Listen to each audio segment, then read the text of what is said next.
Carl Jung had a brutal truth for anyone who feels stuck, exhausted, or like they are living someone else's life.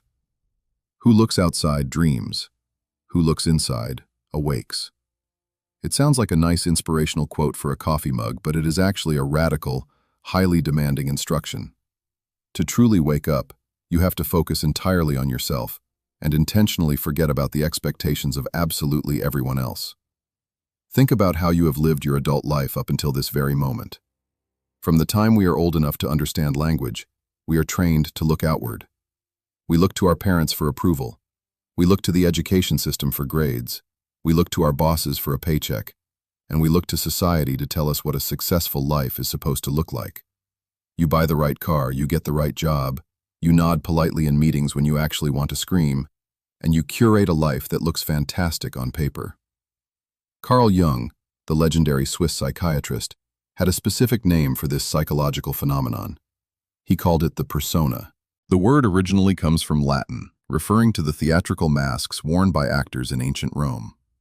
Jung argued that we all wear a psychological mask designed to make a specific impression on others, while simultaneously concealing our true nature. Now, the persona isn't inherently evil. You actually need it. If you walked into a bank or a grocery store and acted out your deepest, unfiltered, unconscious desires, you would probably end up in a prison cell before lunchtime. The persona helps us function in a cooperative society. It acts as a shock absorber between your raw internal psychology and the external world. The crisis happens, and this is what Jung spent his entire career treating. When you forget that you are wearing a mask, you become so obsessed with the outside world, so desperate to maintain the approval of your peers, your family, or your industry, that you actually believe you are the mask. You lose contact with your own soul. You become a hollow shell of societal expectations. Jung noted that this creates a deep, agonizing neurosis in the adult mind. You wake up one day in your 30s, 40s, or 50s, completely exhausted. You have played by everyone else's rules.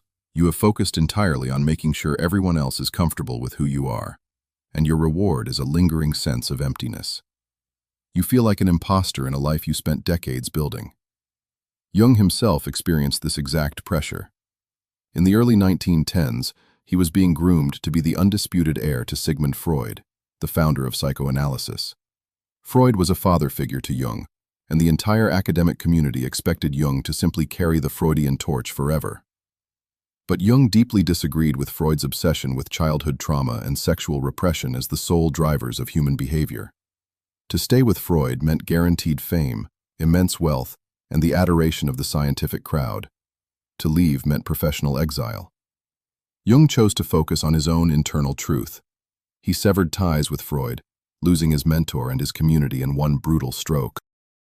It triggered a profound psychological crisis for Jung, but it was the only way he could step out of the dream of outward conformity and begin the agonizing process of waking up. Abandoning this mask isn't just a fun exercise in Sunday afternoon self-care. According to Jung, if you don't ruthlessly redirect your focus inward, a much darker part of your mind will take over. The shadow and the danger of the crowd. When you focus entirely on pleasing everyone else, a very predictable psychological mechanism occurs. Every single personality trait, desire, or opinion you have that doesn't fit into your neat, socially acceptable persona doesn't just disappear. You can't just delete parts of your personality like files on a hard drive. Instead, according to Jung, you repress them. You push them down into the unconscious mind, where they fester, rot, and form what he famously called the shadow. The shadow is the dark, rejected side of your ego. It contains your suppressed anger, your taboo desires, your selfishness, and your greed. But here's the terrifying part. The more you ignore yourself to focus on playing a role for everyone else, the denser and more powerful your shadow becomes. Jung wrote, "People will do anything, no matter how absurd, in order to avoid facing their own souls. It is infinitely easier to look at your smartphone, doom scroll on social media, or gossip about your coworkers than it is to sit in a silent room and ask yourself what you actually want out of the incredibly short time you have left on this earth." When we refuse to focus on ourselves, the shadow begins to act out autonomously. Have you ever noticed how the people who project the most aggressively perfect moral image on the outside are usually the ones hiding the most catastrophic scandals behind closed doors? That is the shadow taking the wheel. Furthermore, when you don't look inward, you engage in a process Jung called projection. Because you refuse to acknowledge your flaws and suppressed desires, you unconsciously project them onto other people. That person at work who irritates you to your very core, the one whose arrogance or laziness makes your blood boil, Jung would argue that they are simply reflecting a disowned part of your own psychology. You hate them because you are unconsciously terrified of that exact trait within yourself. This brings us to one of Jung's most vital warnings, the absolute danger of the crowd. Jung observed what happens when millions of people stop focusing on their own individual development and surrender their minds to a collective mindset. He realized that the crowd is always mathematically stupider and less moral than the individual. When you focus on everyone else, when you adopt the beliefs of your corporate culture, your internet echo chamber, or your social circle without brutal self-examination, you fall into a state of mass conformity. You stop thinking and start echoing. Jung stated that society is entirely composed of individuals, and if the individuals are psychologically sick, the society becomes a literal madhouse. If you are terrified of what people think of you, you are completely at the mercy of the collective unconscious. You become a puppet dancing on strings pulled by algorithms, consumer trends, and social pressures. To reclaim your autonomy, you have to execute a massive pattern interrupt on your own life. You have to stop asking for advice. You have to stop polling your friends to see if your life decisions are acceptable. You have to deliberately turn your back on the roaring noise of the crowd, step into the terrifying silence of your own mind, and finally confront the shadow you have been running from since childhood. Individuation and the anatomy of a midlife awakening. The entire goal of Jungian psychology is a process called individuation. Individuation is the lifelong journey of becoming your true, undivided self. It is the literal execution of focusing on yourself and stripping away the external demands of the world. What's fascinating is that Jung noted this process rarely begins in youth. In the first half of life, you are supposed to focus on the outside world. You need to build an ego, find a career, establish relationships, figure out how to pay a mortgage, and learn how to survive in reality. But right around the age of 35 or 40, a massive shift occurs. Jung reported that among all his patients in the second half of life, not a single one was suffering from a clinical medical problem. They were all suffering from a lack of meaning. They had done everything society told them to do. They had the money, the house, the family, and the status. Yet they felt completely hollow. Society looks at this and dismisses it as a cliché midlife crisis. People joke about it, assuming it just means you are going to buy a profoundly impractical sports car, dye your hair, or blow your savings on a trip to Ibiza. But Jung viewed this crisis as a profound psychological milestone. It is your soul violently rejecting the persona. It is your unconscious mind screaming at you that the strategies you used to survive the first half of your life will absolutely destroy you in the second half. To individuate, you must begin a period of deep, unapologetic selfishness. Now, when I say selfishness, I do not mean becoming a narcissistic sociopath who harms others. I am talking about philosophical selfishness. You must begin to treat your own inner life as the highest possible priority. This requires a radical shift in where you direct your attention. Instead of obsessing over how you are perceived in the boardroom or how many likes you get on the internet, you must begin to study your own mind. Jung was obsessive about paying attention to dreams. He believed dreams were direct, unfiltered messages from the unconscious, trying to compensate for the lies we tell ourselves while we are awake. If you are living a life that is fundamentally wrong for you, staying in a relationship that is dead, working a job that crushes your spirit, your dreams will become chaotic and terrifying. Focusing on yourself means you stop ignoring these signals. You stop using alcohol, endless entertainment, or excessive work as a narcotic to numb the discomfort. Individuation hurts. It requires you to disappoint people. When you stop playing the role that everyone expects you to play, the people around you will get angry. They will accuse you of changing. They will say you have become difficult, weird, or selfish. That is because your sudden boundaries force them to look at their own unexamined lives, and they will deeply resent you for it. You have to accept the absolute loneliness of this path. Jung explicitly warned that to be normal is the ideal aim of the unsuccessful. The pursuit of wholeness, integrating your shadow, accepting your flaws, and finding your unique path, requires you to walk entirely alone into the dark woods of your own psyche. The architecture of self-sabotage and how to stop it. One of the most mind-bending quotes Carl Jung ever wrote explains exactly why your life might feel like a constant struggle. Until you make the unconscious conscious, it will direct your life, and you will call it fate. Read that again. When you refuse to focus on yourself, when you ignore your inner truth to keep up appearances for everyone else, your unconscious mind doesn't just sit quietly in the background. It actively begins to sabotage the fake life you have built.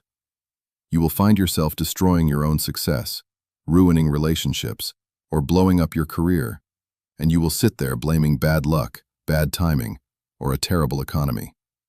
You will call it fate, when in reality, it was your own neglected psychology pulling the strings. Think about how this plays out in modern adult life. Have you ever known someone who repeatedly dates the exact same toxic, emotionally unavailable partner, just in different bodies? They go through catastrophic breakup after catastrophic breakup, complaining that they just have terrible luck in love. Jung would laugh at the idea of luck in this scenario. He would point out that their unconscious mind is deliberately seeking out a specific type of chaos because there is an unresolved childhood wound or a repressed shadow trait they refuse to look at. Until they stop complaining about everyone else and intensely focus on their own internal patterns, they will continue to walk straight into the exact same brick wall. The same applies to your career. If you are grinding 80 hours a week in a profession you subconsciously hate just because your parents wanted you to be a lawyer or an accountant, your mind will eventually force you to stop. This is where burnout comes from. We treat burnout like it is simply a physical battery running out of power. But from a Jungian perspective, burnout is a massive psychological rebellion. It is your unconscious mind saying, "Since you refuse to listen to my subtle warnings, I am going to physically paralyze you so you cannot continue walking down this false path." Your self-sabotage is actually a brutal act of self-preservation. It is your true self trying to destroy the suffocating mask of your persona. To stop this architecture of self-sabotage, you have to drop the victim mentality completely. It is incredibly easy to play the victim. If your life is miserable because of your boss, your spouse, the housing market, or society at large, you are entirely off the hook. You don't have to take any responsibility. But the moment you turn your gaze inward and decide to take total ownership of your psychological state, you lose the comfort of having a scapegoat. You realize that much of your misery is self-inflicted by your desperate need to conform. Taking ownership means sitting down and ruthlessly examining where you are lying to yourself. It means asking yourself, what parts of my life did I choose, and what parts were chosen for me by the expectations of the crowd? You must pull these unconscious drivers into the light, or they will continue to destroy your reality from the shadows. The paradox of selfishness and the burden of freedom. Here is the ultimate catch to Carl Jung's philosophy.